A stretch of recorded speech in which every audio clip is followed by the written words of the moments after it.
supposed to carry on when all that I'm living for is gone?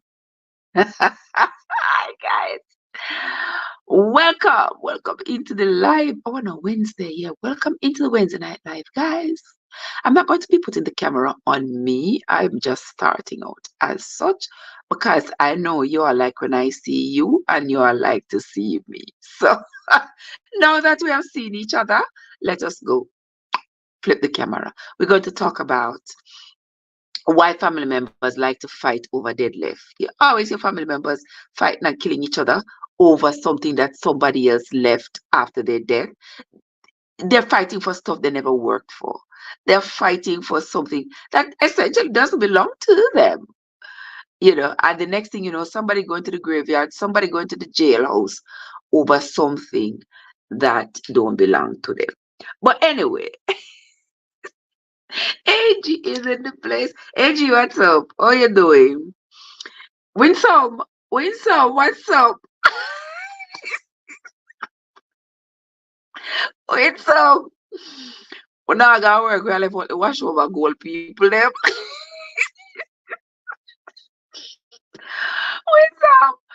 Winsome, what's up? Oh, no, look on the bed. What am I going on the bed when night come? I don't know. I try to say I love mix up. Me say, yeah, I love mix up. I love Burbridge. I love Burbridge. Burbridge and mix up.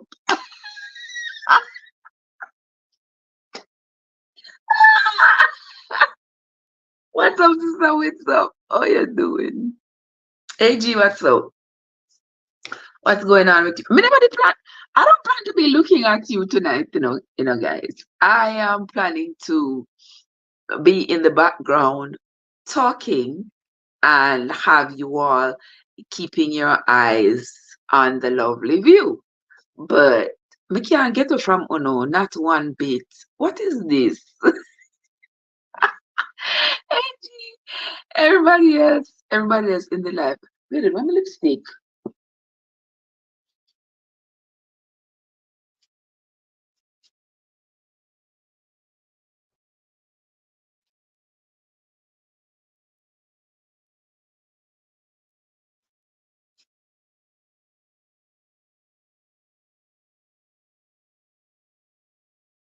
All right. Yeah, Sister Lurleen, what's up? Oh, maybe. Hey, Sister Winsome, what's up? Then I know say mix up makes me love.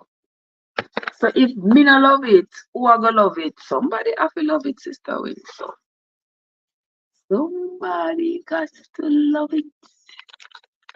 And if that somebody is me, oh well. You hear me, Sister Winsome? Because they don't want to steer, so them want Winsome. That is the thing. They do not want to share. That is one thing. Them not want to share. Everybody just every time I look at lipstick here, man. Me don't know about what me love about my lipstick. Let me chill out and relax right so. Look for one pencil. One pencil. Pencil right so. But me don't see it. But anywho, we have a read without it. We can't you know, so I don't know which part today. I don't know where she is, honestly speaking. I do not know where she is at all. But welcome into the live, everybody. Yeah, so we are chat tonight. Now, honestly, we have been reading this book. We have been reading this book, Taking Out the Flood by Agatha Christie. And the predominant theme in the book is the same thing what we're talking about, how people like to fight over Deadlef. They might fight for something where I know them bite,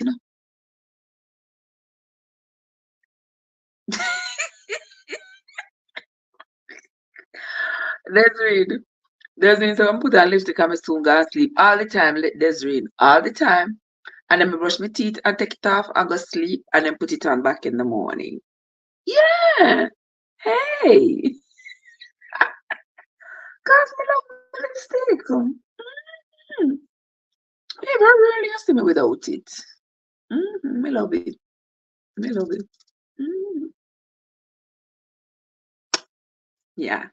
Right, AG? And them not take nothing with. You see what I mean, Sister Lurleen? Yes.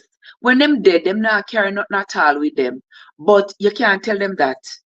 You can't tell them that there is no point, there's no reason fighting for piece of old land, one old broke down house and something. And you never build it. You work and you waste all of your money on Erie Bank. You waste all of your money doing all kinds of things. You never put up one cinder block. And then as soon as somebody dead, you're gonna fight somebody else over something what the other person work and left. Well, in the Bible we read the other day, it say a wise man did left something in children and in children's children. That's what the Proverbs say. A wise man did left something for in children and in children's children. Mm-hmm. Carries up my house waiting on me to come home. And what she a do there? She a feed the dog them and the puss and a pick pepper. And what else they over your yard for do? He might keep out the deer there. When I go ramp with my sister card like that, you know. Me not gonna stand for it. Me not gonna stand for it. So, then why she have to the woman wait for your AG? Why you not the woman? If she there at your house, you should be at home. What in the world? You're the sister win some.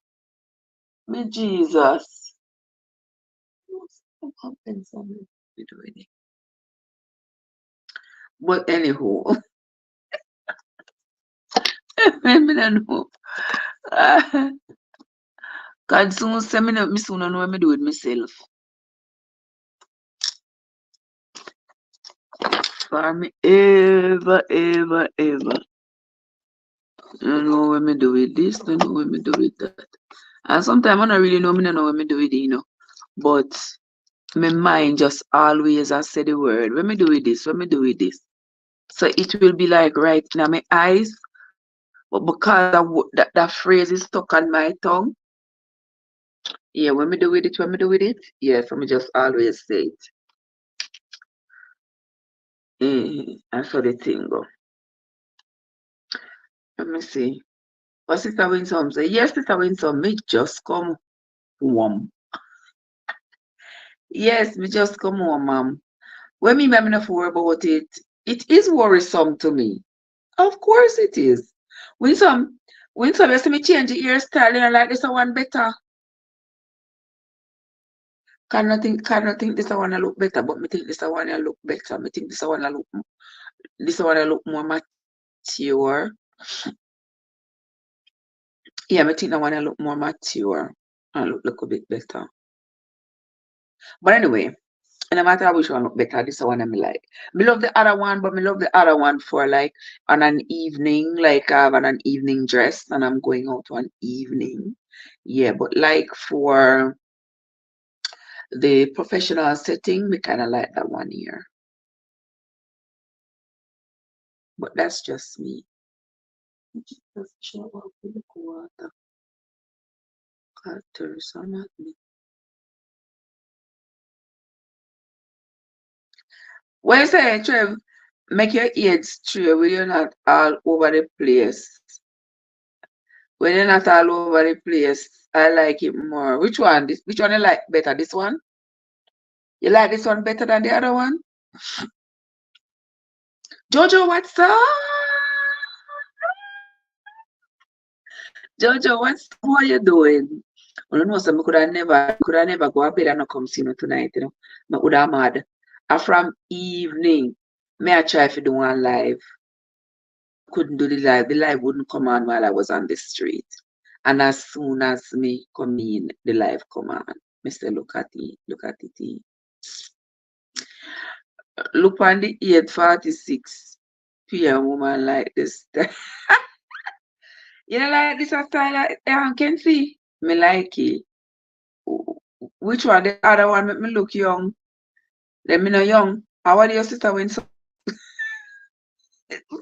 me not young? Oh my gosh. Which one you like, Sister Lurleen? The one we did do the other night? Me like this one. This one I look mature. The other one look yeah, look like, you know, an evening. Yeah, the other one look young, look like, you know, something you wear to like a sports day to a regular day. You know, a regular schmegular's day. Yeah, me like that one here more. Oh, this one make me look you. All right, you know, see it. Me say, you have good taste, you see. You have very, very good. You have very, very good taste. I tell you, not tell me say me old in that, but it make me look younger. Me don't know nothing wrong with being old. Me glad I catch that age. You know how much people born the year when me born. Who not live for that age? Whole heap of them. Whole heap of people who born the same year when me born. No live for see this year you what they are so now. So therefore, I'm glad to me reach this age. And I can see children and grandchildren. What? What? What? The next 15 years, we can be great granny.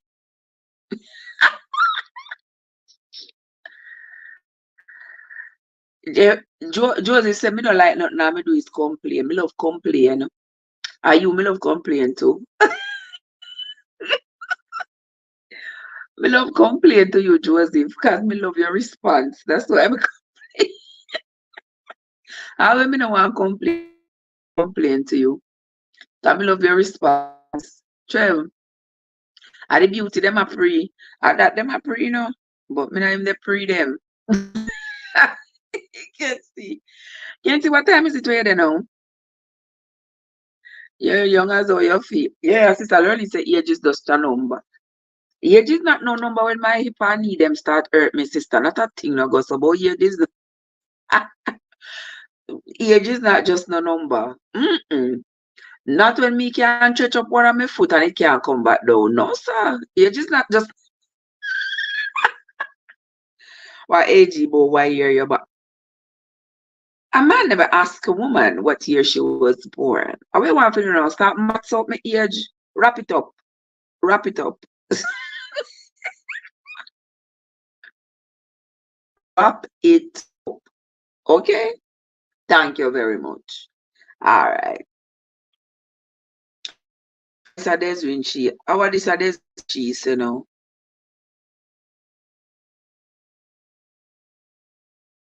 Me say I can't stand this rain. I don't like you no more.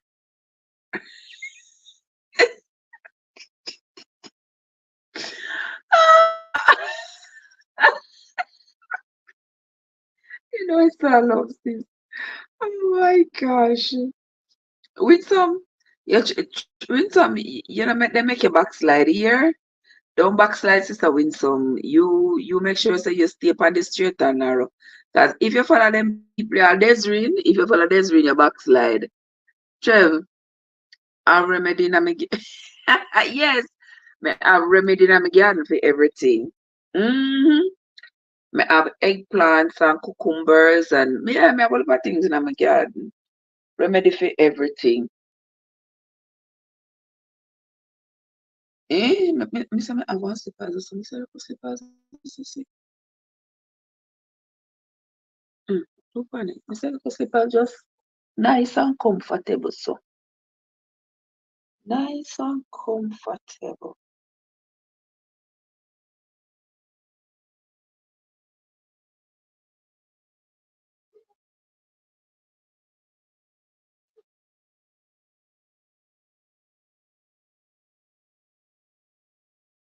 Watch out when this bus off of my foot.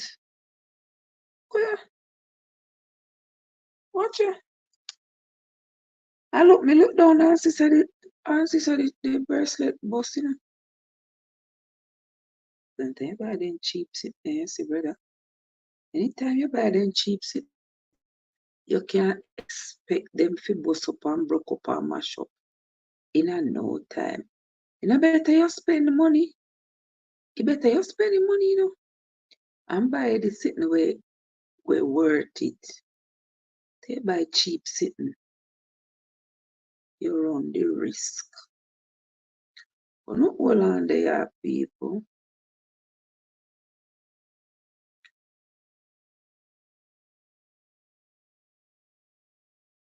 No all on there. I don't have nothing for clamp because I don't have no scissors right there, so now I don't have nothing.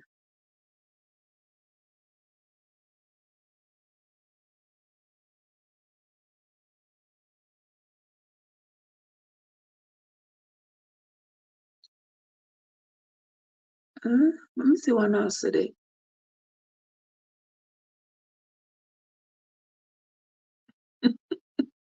Can see so I'm to the hairstyle from yesterday. Can see that's the good thing now. You see when you can do your own hair.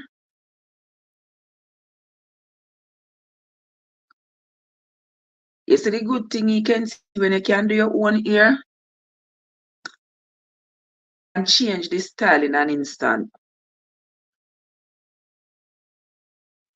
Yeah, you can change its style.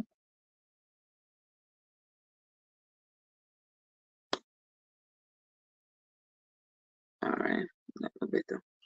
That is the thing. And because I can do my own hair, but just change my foot. You still can bend your back and cut your toenail, right? Yes, Joseph, me still bend my back, still cut my toenail, still put up my foot, still put up my foot up as well. Still I put up my foot. And all these good things. Yeah, I still can do things. So nobody write me off yet. No write me off. It's a bit of spin. Actually, me no like to spin. Me no like to spin. And then when me spin, sometime I buy some cheap sitting. And me end up have to go buy again. So enough time I just now bother buy nothing cheap. Yeah, me learn my lesson. So Trev, don't buy nothing cheap because when you buy cheap sitting them, you end up have to buy again. Yeah. See that fix me, that fix this. See that so. Fix me that fix it on my foot. I can't show on if I put the foot now go up. See that fix it on my foot like that. See that? I only show on my foot. But no sister, me not alright. I show on my foot. Eh? Oh no know me. Oh no know. What you say? You is the one writing off yourself. I'm not write off myself, you know. I'm not writing off myself. I just write myself right in there. So, eh? May I write myself right in. If the live did come in earlier, me da show no sitting. But the live didn't come in. The live wouldn't come on. Me don't know what to do it.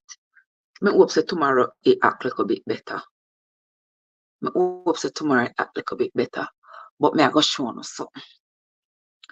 Me I go show no something. Hold on, there's some shows. No, so that not go right. No, so that not right. Alright, uno stay as of now.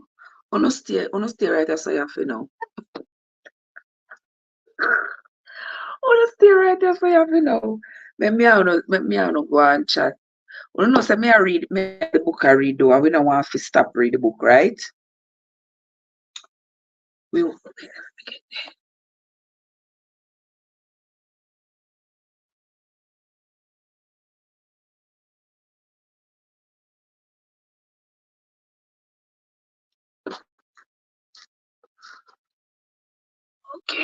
Alright, me. Nobody never say they want to see. Me know say that go say something, you know. Me know say that go say something. That's why I make sure say me show it. Because me know say you want AG, if nobody else not say nothing, you want AG, I go say something. So that's why make sure say me show me size 20. Eh? When you say what dress? I don't dress me in. This is one blouse. This is one blouse and one jeans. That's all. Nothing fancy, nothing of consequence. We'll put on something fancy, me I'll show it to you. Yeah. I'm gonna put on something fancy. I'm going to show it to you. Diane Sticks. Sister Diane. Mr. Diane. Mr. Diane. Me look for me sitting today. And me see you say if me a psychic, me bust out a laugh, but me couldn't answer same time. I couldn't answer same time there. It's easy, you know. Diane say me a psychic. Let me tell you something, you know, Sister Diane. When I shut my eyes and say me go sleep, Lord have mercy. Lord have mercy. Some things I see in my sleep. Me have to wonder if no wonder when me sleep and wake up sometimes me so tired. Because it coming like in my sleep. Me a walk, me a run, me a fly, me a swim, me a do all kinds of things where me can't do when me awake. So it look like I make when me have to sleep and wake up, me have to so tired. Then me tell you, say me dream till my body tired. And I just don't know what to do with it. I just like, what the hell? I don't wanna start to say like interpreting dream. I hear people dream and then mislead people, and I don't wanna do that. I don't wanna do that. So me don't know. Me don't know. But me tell us say, y'all can dream. Jesus have mercy. Can see the hairstyle yesterday, me take you out. Me did I liked it, but I did not feel comfortable with it for the occasion, if you know what I mean. Yeah. So me pull it down. And me say, me can't wear it in a one evening. Me can wear like one evening, but definitely couldn't be worn. Me never did want to wear it today. At all. At all. Yeah. Them Hey, she said me put them big them in a business where I want them.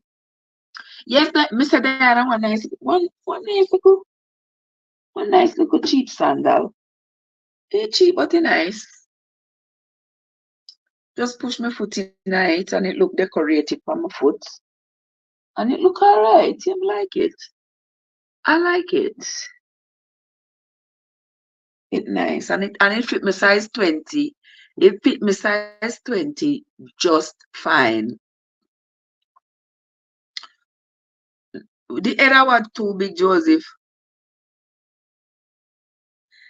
The other one too big. This one make my head look too big. You know what? I become have enough ear. I become have enough ear, man. That's why it looks so.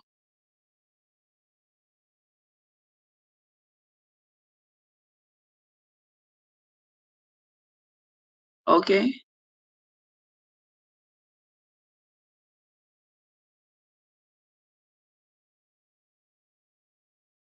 But I think my head to look big. They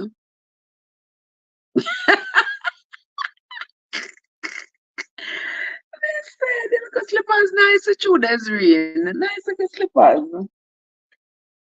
Nice little slippers. And upon line, me buy, a Timo, me buy it from. So one of the things me get from Timo when me like. Little slippers. Me get a couple other things from them when me like, but me get some sitting. Me say me da go show no the blouse. Me go show it to you next week. The jackets. Me buy one jacket if it fit this. Me buy this is one I blouse and my daughter did buy give me with here when she did carry me go shopping.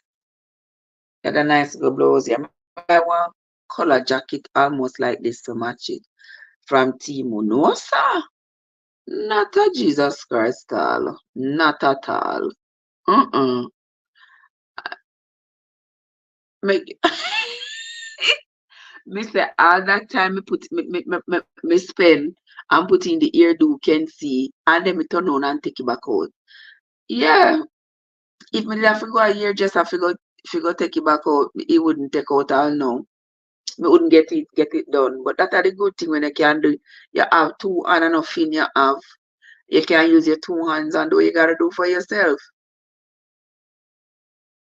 And because me can't do it for myself, me just Jimmy rig up that one year and me love this one, so me sweep it back here. So me I go fix it up back and me need it to look fresh tomorrow. Me I go lay down my edges and and scarf it down. Yeah, tomorrow morning me get up, me spray it up and something. Yeah, and me say the hair a grow like water, watcha. Me say the hair and the ear thick. Me say the ear thick, watch the watcha. Girl ear catch down on shoulder. What are your thoughts about Timu as an agent for identity theft, according to one reporter from one of the media sources? As an agent for identity theft, with Timu, what do you mean? What are your thoughts about Timu as an agent for identity theft? Okay. Oh, as in because so many people using it and using their credit cards and stuff. Um, any business where you do online and you have to put in your personal information, there is a risk. There is the risk of identity theft. Anything you do. Before Timu came in, there was the risk for identity theft. Some people were experiencing it. You want to sleep and you were fighting the sleep. You choose it. I choose. Sometimes I want to sleep and I fight the sleep for you.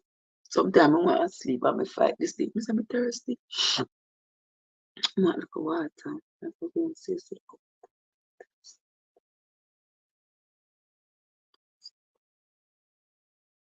I think might be an attempt to kill the competition. I think so. Anytime you see them start talk bad now about Timu, it is a way to see if they can get people back over. Because I know Amazon has lost millions of dollars, if not more, from people buying on Timo. Because normally I would just go online and just find something on Amazon. Yeah, now me that just go but Timo, me never buy nothing at all from Amazon. Yeah. I go on Timo, I want some chip for my phone. I go on Timo. I go on Timo and I buy the little slippers there. Yeah, so it's either I go Timo or I go Walmart. Yeah, but I haven't bought anything from Amazon in a hot minute. Yeah. Yeah, she claims that is what the company is doing. Child, please. It's the same. So when they want to kill the social media competition, then say TikTok at Americans personal information. They think them easy. Me not fall for them and them tricks and them gimmicks here. You want to tell me, say you have the audacity to say that TikTok is stealing the identities, the personal information for Americans who never Google on yourself, who never look on Google for yourself. Child, please give me a break. Nobody can hide. If you go on Google and Google yourself, your name, your date of birth, your age, everywhere where you ever live, your phone number, if you have a YouTube channel, your YouTube channel is there. If you have a Instagram, have a Facebook, everything is there. You have house, your mortgage, did it? Your everything. You look at TikTok and you make 2 cents every month on TikTok and all that did it. So you only make 2 cents off of social media. So absolutely nothing is hidden. You understand? Oopsie, I can't see the area. Which area? Which area you can't see? Walmart thing them. Now look at some of them. That is true. But it all depends. If you go like Walmart online, Walmart have better things than Walmart in store, because Walmart online, just like how different sellers sign up them goods on Temu and on Walmart and on Amazon, that's the same way different sellers sign up their merchandise on Walmart. So if you go on Walmart online, you will find better stuff than if you go in store. Yeah. So people sign up and sell them goods and you buy it through Walmart. Then put up them stuff on Walmart website. And then you go on Walmart website and buy it. Yes. Them say TikTok I go a Chinese people them and them a thief the information of Americans. What do you mean by they're stealing the information of Americans? Our information is already stolen right here. We don't have to go to TikTok to get it stolen. It is stolen right here. So. Oh, right here. So. Watch a Jappy. Oh, Jappy, what's up? Who you say is Chinese can see? It might be them say a Chinese people own Temu, but Temu was established in Boston. Temu company was started in Boston, so we don't know. We don't know. Listen. Yeah. When me did young guy, my mother always tell me one story. And because my mother always have a story when she teach you anything, She tell you one story. Oh, one man, one man had a little shop, a little stall thing, and he was selling cooked food. He was selling little cooked food every day, selling little cooked food. And then there was another man further down the road who had another little cook stand where him was selling food as well. And one man start tell all of the customer them, everybody will come and feed him stall, and tell them say, they not fi buy nothing from the other man. Understand? Anybody pass through and be around the place near Jerky. My mother always tell me the story. Say one man used to sell and Jerky used to sell in cook food. And the man start people say they not fi buy Jerky food because Jerky have some sore foot underneath in trousers. And every night Jerky attend to night and day, him attend to the sore foot them, and then him a touch the food I cook for the people them. And the people them stop from buy food from Jerky. For nobody no want to buy food for you, say you have big old gingy sore foot and you attend to the sore foot and attend to them food. That was the man's strategy to get the crowd, because the crowd was always going to go buy Jerky food. How would that the money move? Money move, what's up? Where you been? Where you been? What? Who thief more America? Me say Joseph, and if I tell you, say that mama, you are lovely. You hear me tell you? I tell you, Diane, when the man tell everybody who come and install, everybody in meeting, tell them say they don't have to buy Jerky food because Jerky have some food. You know where Jerky have to start though? Jerky have to start wear short pants every show the people them say them don't have no sore foot. You hear me tell you? I saw people wicked. I saw people try to crush the competition. So when me hear people them a come out and I say, oh team I got thief where identity and TikTok I got thief all our information and sell it and whatever. Who sell we information more than American is this, child, please? Child, please. All you do is keep your eyes on your credit and all those good things. That's all you have to do. Sean, what's up? I'm mean, tell you say, me grew up consi Jerky, go from one little shop, little big little shop till a big shop till upstairs and downstairs. You have till you have one big old plaza where you get food, you get everything. You have the dead cell.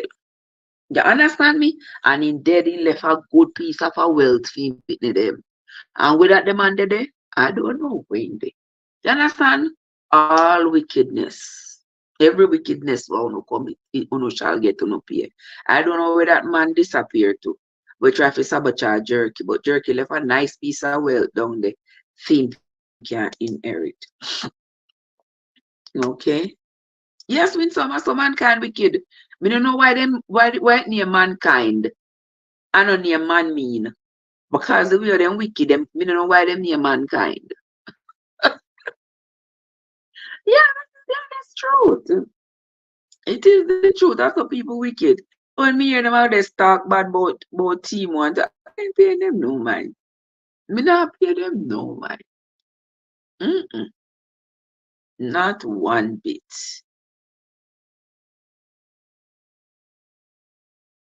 If I were like no, if I were like no, win some, then take him away.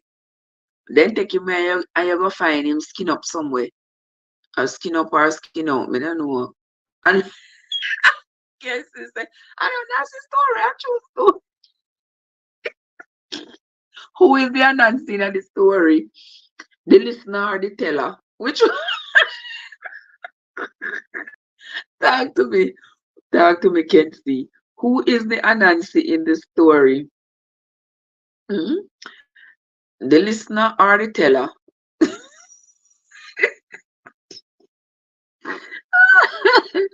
Oh my gosh, I cannot with you. You know, so I come here so with the intention was to read the book. You see, the topic where I put, and I say leave it to Uno. Leave it to Uno. Uno, me say, Uno can't put an elastic and stretch any story. I cannot with y'all. I cannot.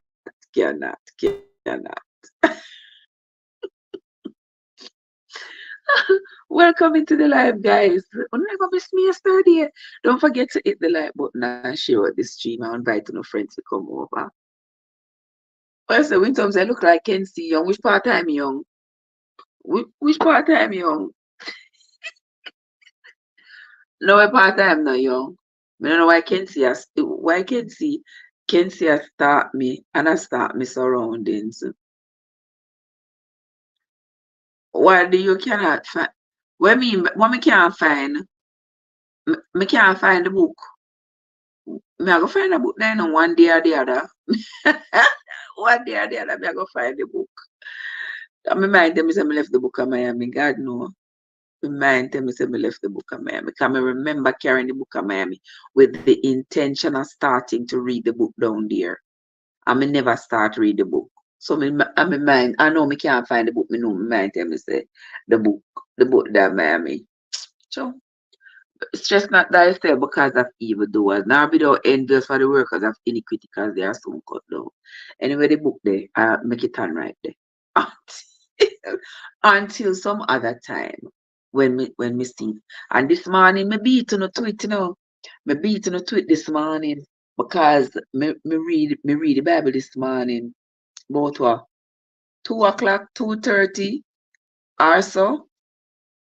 About that time them read the Bible this morning. The whole on the day on the bed. The only persons who would it in a live this morning are Elise and somebody else. I don't remember. But Arlise and somebody else did in the live this morning. And I didn't get to read the book. Because I never did have time. Him think the story not real people. Make him stay there. Make him stay there be naive. I don't know how people wicked. Oh, this book. Yeah. And this book. Me I gonna read, And we all started talking. I'm me not forget me just delayed. But I this book. Then I gonna start reading this book 40 minutes into the live. That not so normal. That not so normal that me gonna start reading the book for 40 minutes into the live. What do you all think, gentle people? Do you all think I should go on and read it? Yeah, maybe. I'm thinking that I should. Anybody who is not here, they are just not here. When them come, them come. Wanna say? So I agree. Me know say no agree, no. Yeah, me know say no agree. But me need some more light. The light here not enough. Yes, and I'm going to continue reading this book because this book is in perfect alignment with with Trev. It look like you need sleeping pill. Why you up so late? Me not going anywhere. Me I stay up and read the book. Mm-hmm. John Crow say in a walk on Sunday. Nah walk in the you ready for the week? Why you expect to be up so early? Only one alone because you are win some. Me off until Monday. Me off until Monday. All right, so me I will continue reading the book. Remember, we're reading this book. This book taken at the flood, and the girl Rosaleen. Rosaleen was married to the rich guy. Um, Chance me if you read to no, me I gonna read a little bit tonight. Rosaleen was married to the rich guy. Garden Cloud died, and now Rosaleen coming to a nice little piece of Garden Cloud riches, and his family members are starting to beg her money and stuff. Her brother is starting to defend her, but their hatred for her is shining through because the only use they have for her is to borrow the money from her or beg it. Yes, borrow it or beg it, but they still do not like her. When sometimes I get enough day off, I not get me get it, me say yeah take it.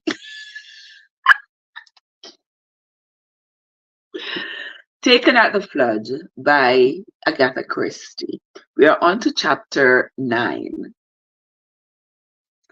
It was a fine morning, the birds were singing, and Rosaleen, coming down to breakfast in her expensive peasant dress, felt happy.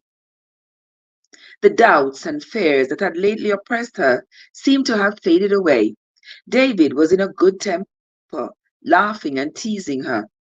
His visit to London on the previous day had been satisfactory. Breakfast was well cooked and well served. They had just finished it when the post arrived. There were some 7 or 8 letters for Rosaleen, bills, charitable appeals, some local invitations, nothing of any special interest. David laid aside a couple of small bills and opened the third envelope. The enclosure, like the outside of the envelope, was written in printed characters. Dear Mr. Hunter, I think it is best to approach you rather than your sister, Mrs. Cloud, in case the contents of this letter might come as somewhat of a shock to her. Briefly, I have news of Captain Robert Underhay, which she may be glad to hear. I am staying at the Stag, and if you will call there this evening, I shall be pleased to go into the matter with you. Yours faithfully, Enoch Arden. A strangled sound came from David's throat. Rosaleen looked up, smiling. Then her face changed to an expression of alarm. David? David? What is it? Mutely he held out the letter to her. She took it and read it. But, but David, I don't understand. What does it mean? You can read, can't you? She glanced up at him timorously. Now that's another new word. Can see just always a scan my surroundings, so me say me can't get it from him, Just always a scan my surroundings, so.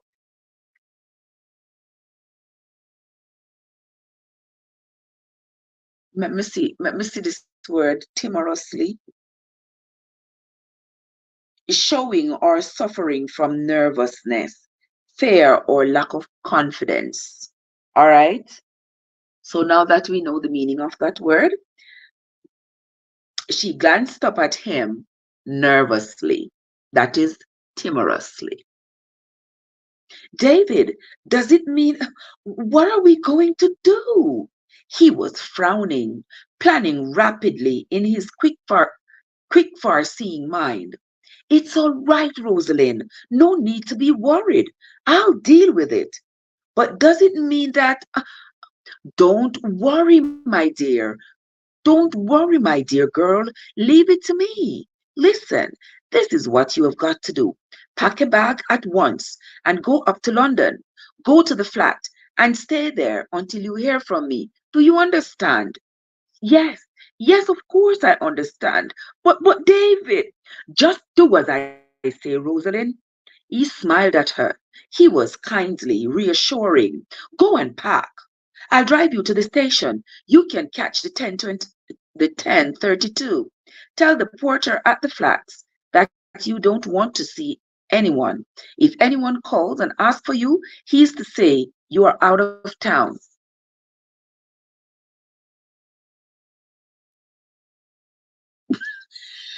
Wait a second. Me think you say, the Deadlef book you are going to read. This is the Deadlef book. This is the Deadlef book. Give him a quid, understand? He's not to let anyone up to see you except me. Oh dear, her hands went up to her cheeks. She looked at him with scared, loving eyes. It's all right, Rosaleen, but it's tricky. You are not much hand at the thrifty stuff. That's my lookout. I want you out of the way so that I've got a free hand. That's all. Can I stay here, David? No, I said. Of course not, Rosalind. Do have some sense. I've got to have a free hand to deal with this fellow, whoever he is. Do you think that's it? That's it, he said with emphasis. I don't think anything at the moment. The first thing is to get you out of the way. Then I can find out where we stand. Go on. There you go, you good girl. Don't argue. Just go on. She turned and went out of the room. David frowned down at the letter in his hand. Very non-committal, polite, well phrased, might mean anything. It might be genuine solicitude in an awkward situation, might be a veiled threat. He conned its phrases over and over and over again. I have news of Captain Robert Underhay. Best to approach you. I shall be pleased to go into the matter with you. Mrs. Cloud, damn it all. He didn't like that inverse commas, Mrs. Cloud. Yeah, Winsome always the back of time. Winsome, look from when me read the Prince Harry and Meghan book. Look from when we read that the book. Not left off that read. We read that book long time ago, months ago. Look how many books we have read since we read that book. Come on, Sister Winsome, where are they? He looked at the signature, Enoch Arden. Something stirred in his mind, some poetical memory, a line of verse. When David strode into the hall of the stag that evening, there was, as was usual, no doubt. A door at the left was marked coffee room, a door on the right was marked lounge. A door further along was marked reflexively for resident guests only. A passage on the right led along to the bar, from whence a faint hum of voices could be heard. A small glass encased box was labeled office and had a push bell placed conveniently on the side of its sliding window. Sometimes, as David knew by experience, you had to ring 4 or 5 times before anyone condescended to come and attend to you. Except for the short period of mealtimes, the hall of the Stag was as deserted as Robinson Crusoe's island. This time, David's third ring of the bell brought Miss Beatrice Lippincott along the passage from the bar, her hand patting her golden pompadour of head into place. She slipped into the glass box and greeted him with a gracious smile. Good evening, Mr. Hunter. Rather cold weather for this time of year, isn't it? Yes, I suppose it is. Have you got a Mr. Arden staying here? Let's see now, Mrs. Lippincott said as she opened the book to check the records. Yes, oh yes, Mr. Enoch Arden, number 5 on the first floor. You can't miss it, Mr. Hunter. Go up the stairs and don't go along the gallery, but round to the left and down 3 steps. Following these complicated directions, David tapped on the door of number 5, and a voice said, Come in. He went in, closing the door behind him. Me no say rampi. A girl, yeah, a girl. Coming out of the office, Beatrice Lippincott called, Lily? An adenoidal girl with a giggle and pale, boiled, gooseberry eyes responded to the summons. Can you manage for a bit, Lily? I've got to see about some linen. Lily said, Oh, yes, Mrs. Lippincott, gave a giggle and added, sighing gustily, I do think Mr. Hunter is ever so good looking, don't you? That's my Lily look, you know. Oh, dear, I've seen a lot of his type in the war, Mrs. Lippincott said, with a world-weary air. Young pilots and such like from the fighting station never could be sure about their checks. Often had such a way with them that you'd cash the things against your better judgment. But of course, I'm funny that way, Lily. What I like is class. Give me class every time. What I say is a gentleman. What I say is a gentleman, even if he does drive a tractor. Okay, what I say is a gentleman is a gentleman, even if he drives a tractor. That's what that should read. You have some extra words in it that won't necessary. With much enigmatic pronouncement, Beatrice left Lily and went up the stairs. Inside room number 5, David Hunter paused inside the door and looked at the man who had signed himself Enoch Arden. 40-ish, knocked about a bit, a suggestion of having come down in the world, on the whole a difficult customer. Such was David's summing up of the man. Apart from that, not easy to fathom. A dark horse, maybe. Arden said, Hello, you Hunter? Good, sit down. What'll you have? Whiskey? He had made himself comfortable. David noted that. A modest array of bottles, a fire burning in the grate, on this chilly spring evening, clothes not English cut, but worn as an Englishman wears clothes. The man was the right age too. Hold on, the guys. Hold on. Let me have to answer the call.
Sorry about that, guys. Me telling you, say me have some picnic there, you see, brother.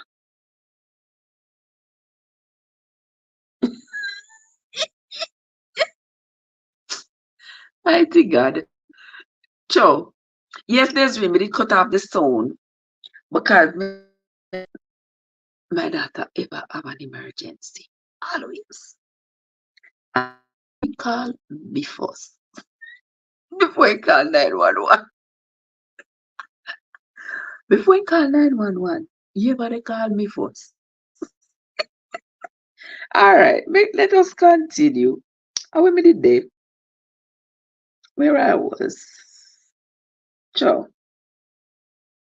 I'm going to start here. So, young pilots and such like from the fighter station never could be sure about their checks. Often had such a way with them that you'd cash the things against your better judgment. But of course, I'm funny that way, Lily. What I like is class. Give me class every time. What I say is a gentleman's a gentleman, even if he does drive a tractor. With which enigmatic pronouncement, Beatrice left Lily and went up the stairs. Inside room 5, David Hunter paused inside the door and looked at the man who had signed himself Enoch Arden. For knocked about a bit, a suggestion of having come down in the on a whole a difficult customer. Such was David's summing up of the man. Apart from that, not easy to fathom. A dark horse, maybe. Arden said, "Hello, you Hunter? Good. Sit down.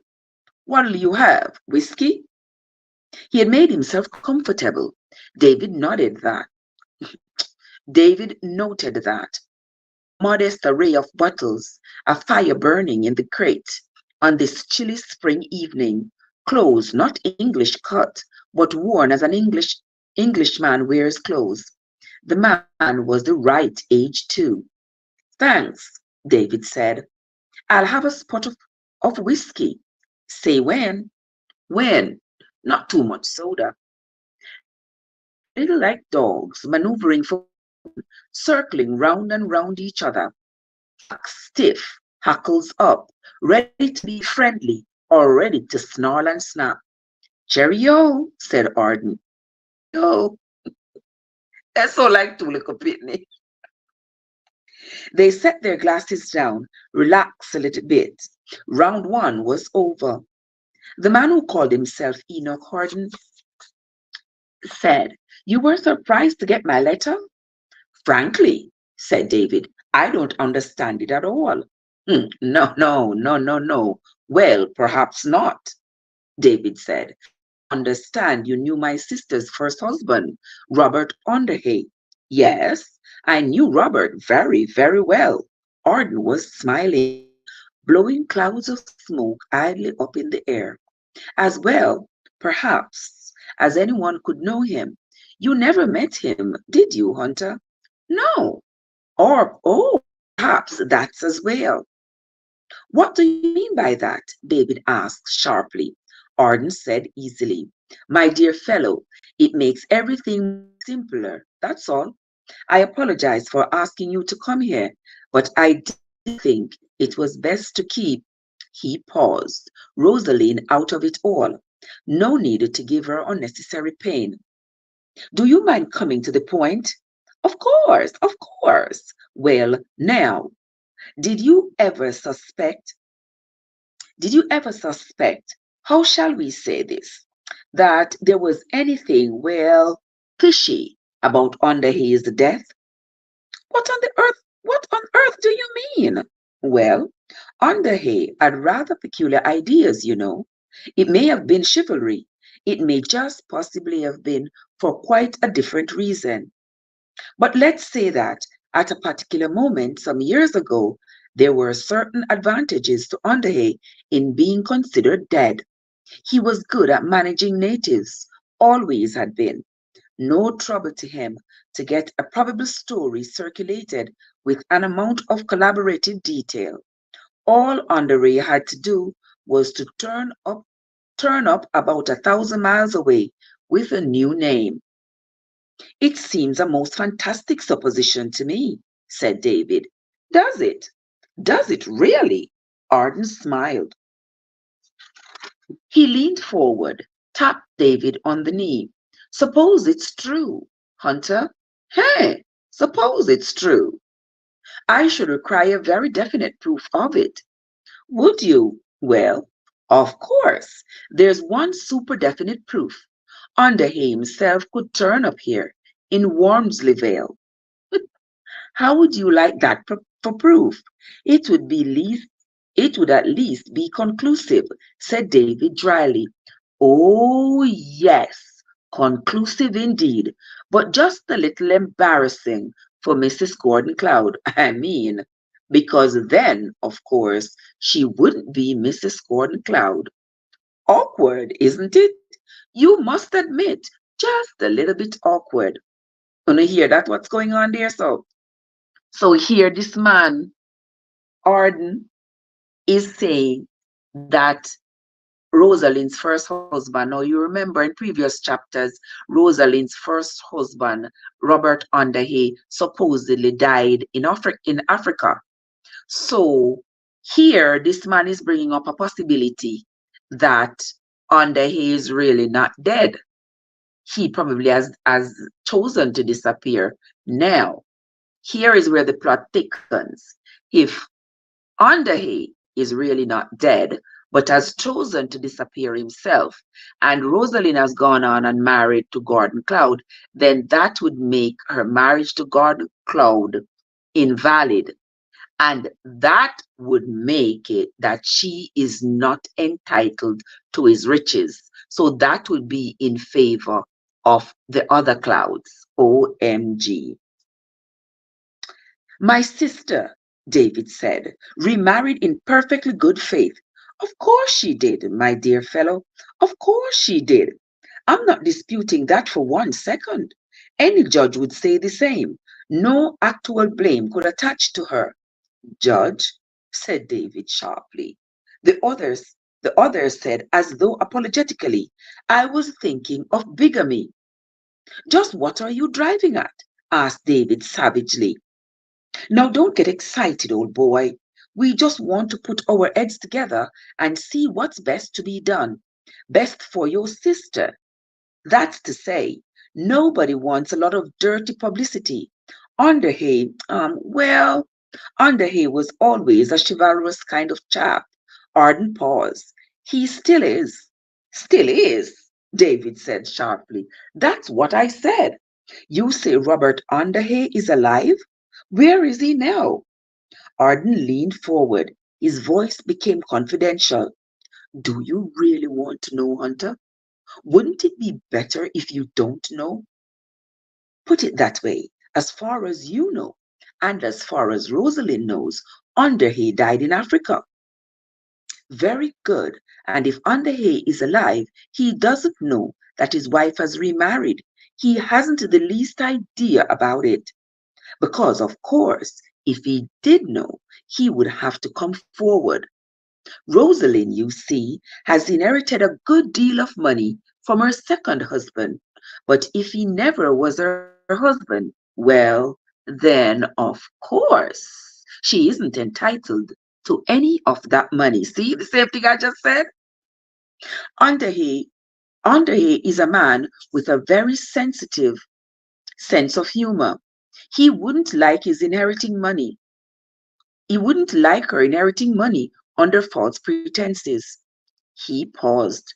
But of course, it's possible that Underhay doesn't know anything about her second marriage. He's, he is in a bad way, poor fellow, in a very bad way. What do you mean by in a bad way? Arden shook his head solemnly. Broken down in health. He needs medical attention, special treatments, all unfortunately rather expensive. The last word dropped delicately, as though into a category of its own. It was the word for which David Hunter had been unconsciously waiting. He said, expensive? Yes, unfortunately, everything costs money. Underhay, poor devil, is practically destitute. He added, he's got practically nothing but what he stands up in. Just for a moment, David's eyes wandered around the room. He noted the pack slung on a chair. There was no suitcase to be seen. I wonder, said David, and his voice was not pleasant, if Robert Underhay is quite the chivalrous gentleman you made him out to be. He was once, the other assured him, but life, you know, is inclined to make a fellow cynical. He paused and added slowly, Gordon Cloud was really an incredibly wealthy fellow. The spectacle of too much wealth arouses one's basic instincts. David Hunter got up. I've got an answer for you. Go to the devil. Unperturbed, Hardin said, smiling. Yes, I thought you'd say that. Now David is angry. You are a damn blackmailer, neither more nor less. I have a good mind to call you bluff. Public and be damned. An admirable sentiment. But you wouldn't like it if I did publish. You see, he's really blackmailing David, you know. You hear him? You ready to talk the word publish? Not that I shall, if you won't buy. I've another market. What do you mean? The clouds. Suppose I go to them. Excuse me? But would you be interested to learn that the late Robert Underhay is very much alive? Why, man, they all jump at it. David said scornfully, you won't get anything out of them. They are broke, every last one of them. Aha! But there's such a thing as a working arrangement. So much in cash on the day it's proved that Underhay is alive, that Mrs. Gordon Cloud is still Mrs. Robert Underhay, and that consequently Gordon Cloud's will, made before his marriage, is good in law. For some few moments David sat silent. Then he asked bluntly, how much? The answer came as bluntly, 20,000. Out of Out of the question. My sister can't touch the capital. She's only got a life interest. 10,000 then. She can raise that easily. There's jewelry, isn't there? David sat silent. Then he said unexpectedly, all right. For a moment the other man seemed at a loss. It was as though the case of his victory surprised him. No checks, he said. You know why? He don't want them to be able to trace the check. He wants cash. No checks, he said, to be paid in notes only.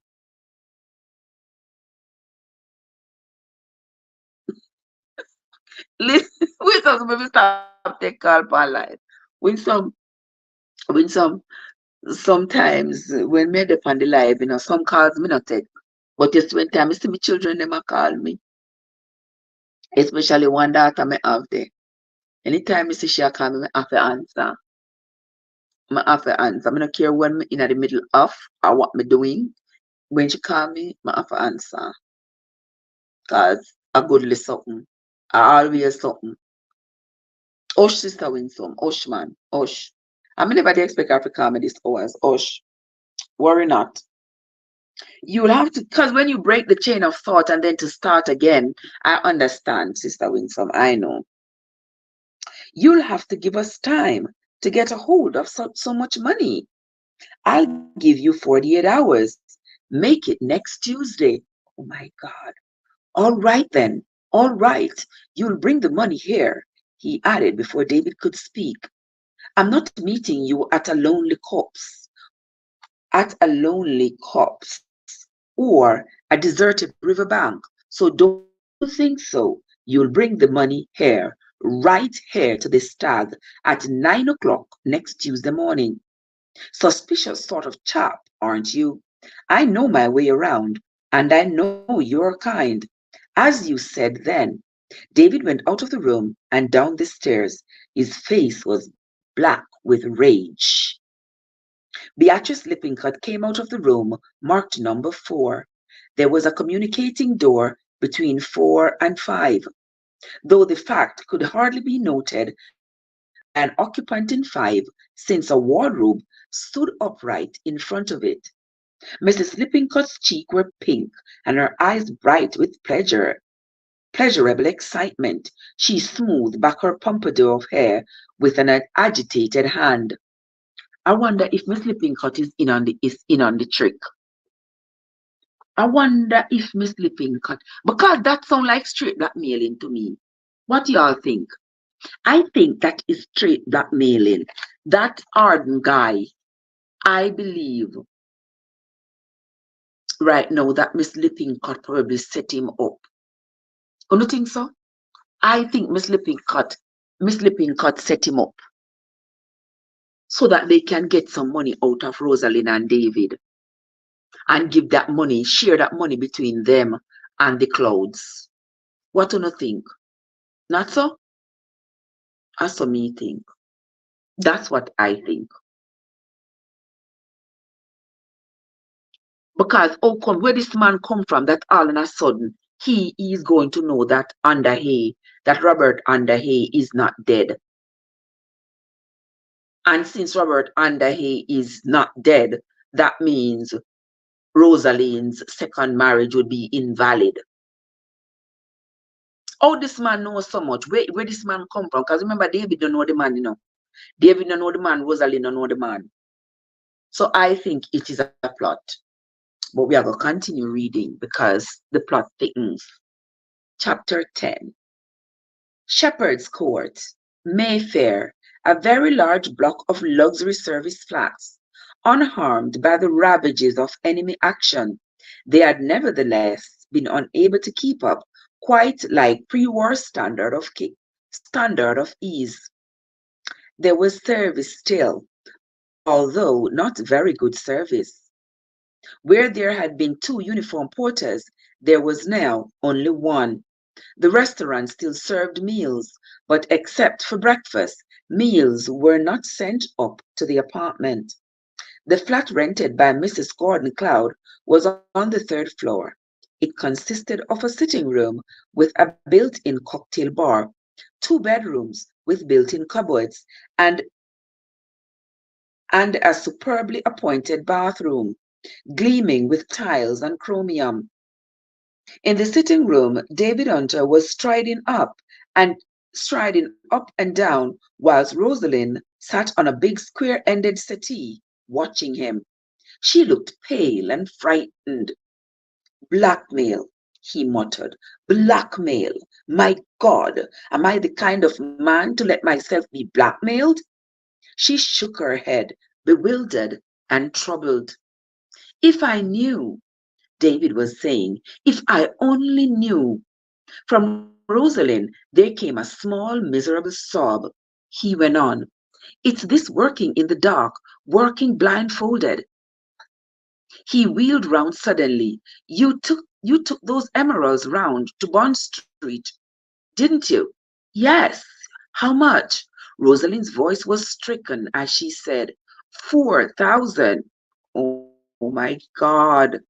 4,000 pounds. He said if I didn't sell them, they ought to be reinsured.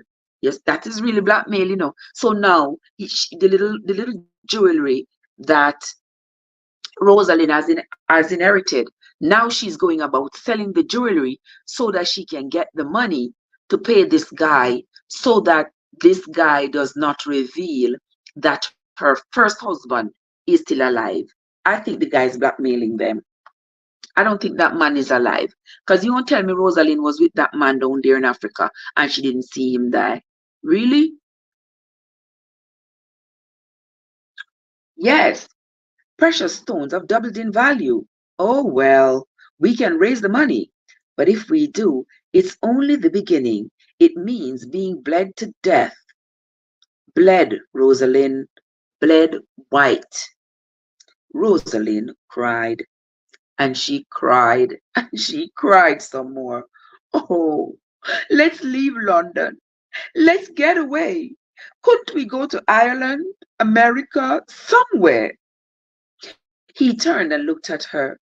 You are not a fighter, are you, Rosaleen? Cut and run is your motto, isn't it? She wailed. We are wrong. All this had been wrong. Very wicked. Don't turn pious on me just now. I can't stand it. We were sitting pretty, Rosaleen. For the first time in my life, I was sitting pretty, and I'm not going to let it all go. Do you hear me? Do you understand me? If only it wasn't this cursed fighting in the dark. You understand, don't you, that the whole thing may be a bluff, nothing but a bluff. Underhay is probably safely buried in Africa, as we have always thought he was. She shivered. Don't, David, don't. You make me afraid. He looked at her, saw the panic in her face, and at once his manner changed. He came over to her, sat down, took her cold hands in his. You are not to worry, he said. Leave it all to me. You know, so David a doggart. David a doggart and Rosaleen is a simple Simon. And do as I tell you. You can manage that, can't you? Just do exactly as I tell you.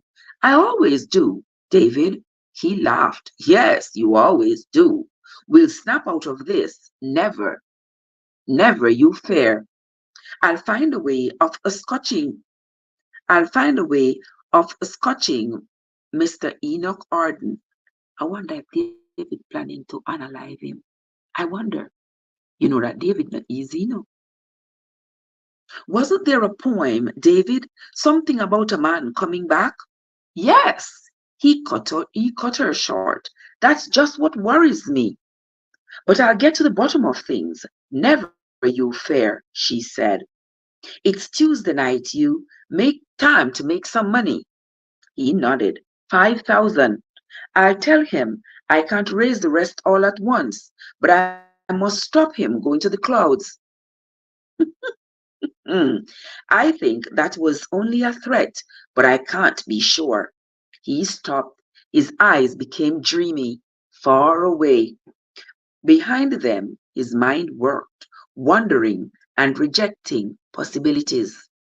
Then he laughed. It was a gay, reckless laugh. There were men, now dead, who would have recognized it. It was the laugh of a man going into action on a hazardous and dangerous enterprise. There was enjoyment in it and defiance. I can trust you, Rosaleen, he said.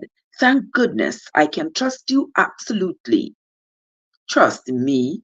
She raised her big inquiring eyes. To do what? That is. He smiled again. To do exactly as you are told. That's the secret, Rosaleen, of a successful operation. He laughed. Operation Enoch Arden. Oh my God. Oh my God. Oh my God. I think she's going to silence him for good. But what about Miss Lippincott? I think Miss Lippincott knows about the plot. Miss Lippincott knows about it. Let us continue with chapter 11. And after all, this is going to be the last chapter I read tonight. Yeah, this is going to be the last. Chapter 11. Rowley opened the big mauve envelope with some surprise. Who on earth, he wondered, could be writing to him using that kind of stationery? And how did they manage to get it anyway? These fancy lines had surely gone right out during the war. Dear Mr. Rowley, he read, I hope you won't think I'm taking a liberty in writing to you this way, but if you'll excuse me, I do think there are things going on that you ought to know about. He noted the emphasized words with a puzzled look.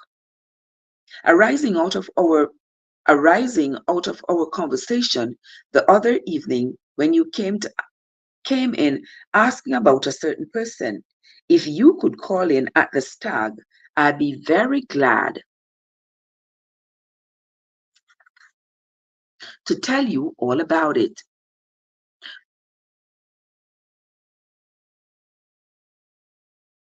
We have all of us felt down here what a wicked shame it was about your uncle dying and his money going the way it did. Hoping you won't be angry at me, but I really do think you ought to know what's going on. Yours forever, Beatrice Lippincott. What I tell you, what I tell you, I believe Beatrice knows it. Beatrice is in on the plot. And I think when David was talking to Enoch Harden, Beatrice was behind the curtain listening. She knows exactly what is going on. Rowley stared down at this missive, his mind afire with speculation. What on earth was all this about? Good old B. That's what he calls Beatrice, B. He had known Beatrice all his life, bought tobacco from her father's shop, and passed the time of day with her behind the counter. She had been a good-looking girl. He remembered as a child hearing rumors about her during an absence of hers from Wormsley Vale. She had been away about a year, and everybody said she had gone away to have an illegitimate baby. Now, you all remember back in the day when the young girls got pregnant to take shame out of the parents' eyes, they would send them far away in the country to a family member, to a cousin, a auntie, wherever, and then they would have the baby, and the baby would be given away there, and then the daughter would come back like she's still a virgin. You know what I mean? Perhaps she had, perhaps she hadn't, but she was certainly highly respectable and refined nowadays. Plenty of plenty of backchat and giggles, but an almost painful propriety. Rowley glanced up at the clock. He'd go along to the stag right away. To hell with all those forms. He wanted to know what it was that Beatrice was so anxious to tell him. It was a little after 8 when he pushed open the door of the saloon bar. There were the usual greetings, nods of the heads. Evening, sir, evening, sir, evening, sir. Rowley edged up to the bar and asked for a Guinness. Beatrice beamed upon him. Glad to see you, Mr. Rowley. Evening, Beatrice. Thanks for the note. She gave him a quick glance. I'll be with you in a minute, Mr. Rowley. He nodded and drank his pint meditatively whilst he watched Beatrice finish serving out. She called over her shoulder, and presently the girl named Lily came in to relieve her. Beatrice murmured, If you'll come with me, Mr. Rowley. She led him along a passage and in through a door marked private. Inside it was a very small and over-furnished with plush armchairs, a blaring radio, a lot of china ornaments, and a rather battered-looking Perio doll thrown across the back of a black chair. Beatrice Lippincott turned off the radio and indicated a plush armchair. I'm ever so glad you came up, Mr. Rowley, and I hope you didn't mind my writing to you. But I've been turning it over in my mind all over the weekend, and as I said, I really felt you ought to know what's going on.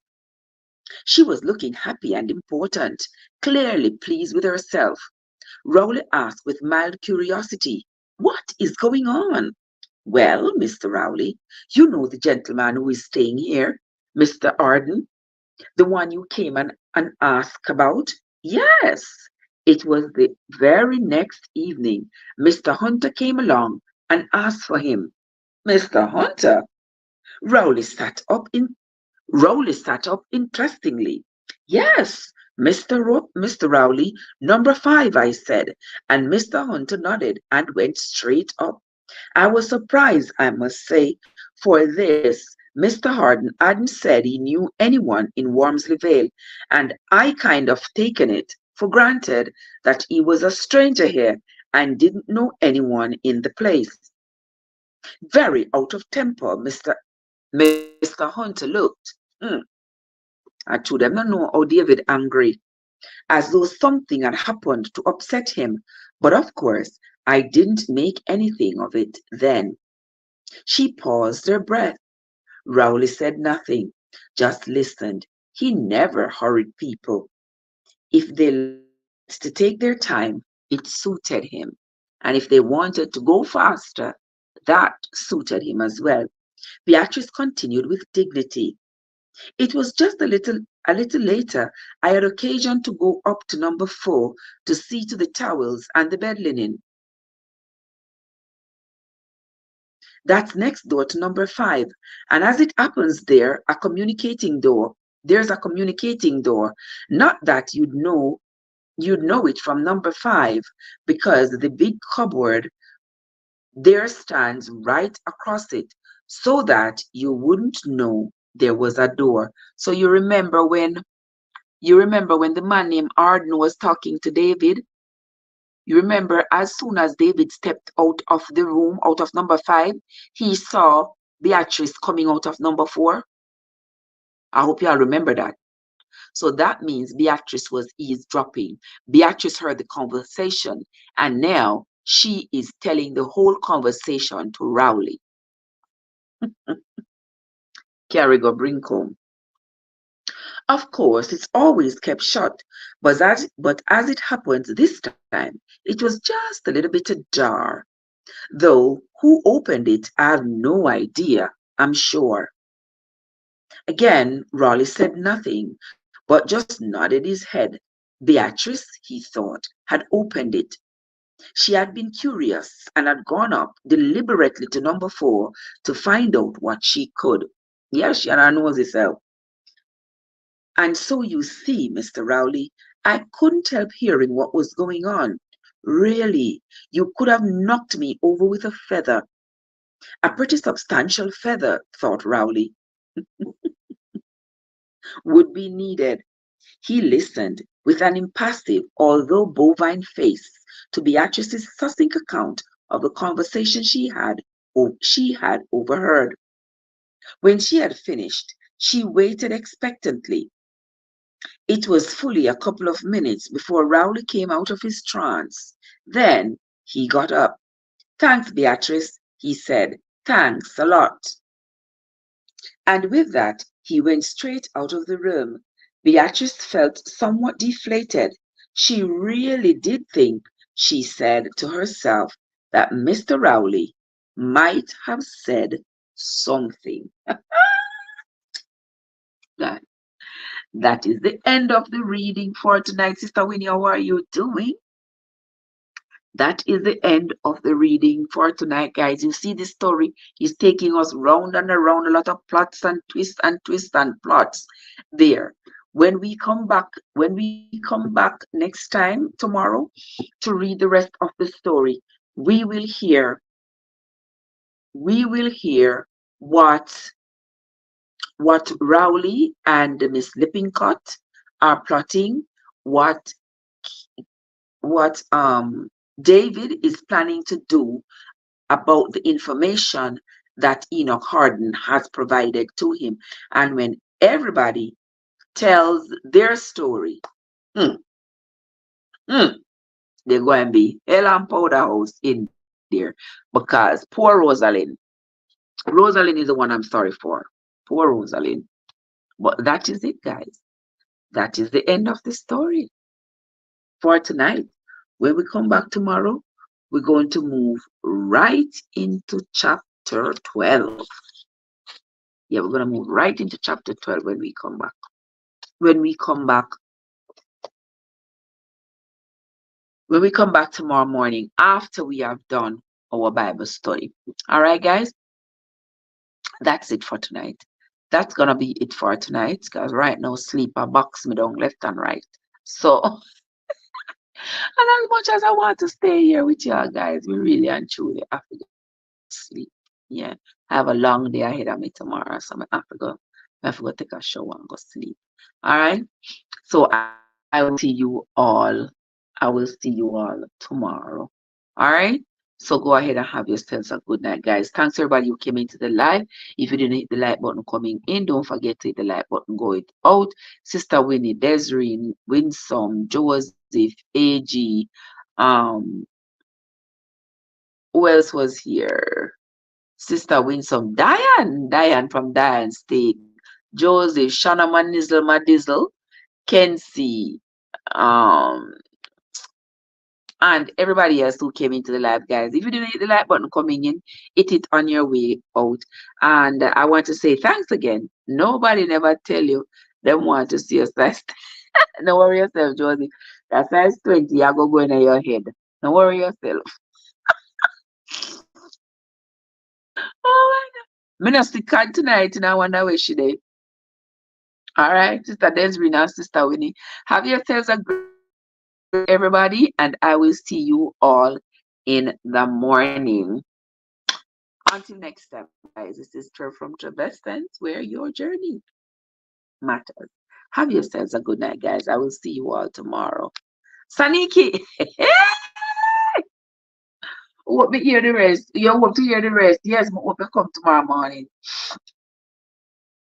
What time tomorrow morning? But tomorrow morning, I hope you come tomorrow morning and come listen to the story. Okay? We want to see what is going to happen. Who is going to discover whose betrayal and whose plot. No worry yourself. We will be here tomorrow. All right?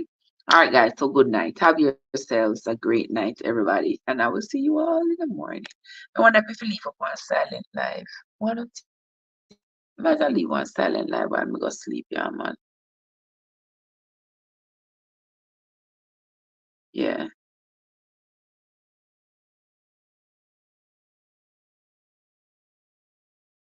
That man for gonna leave one.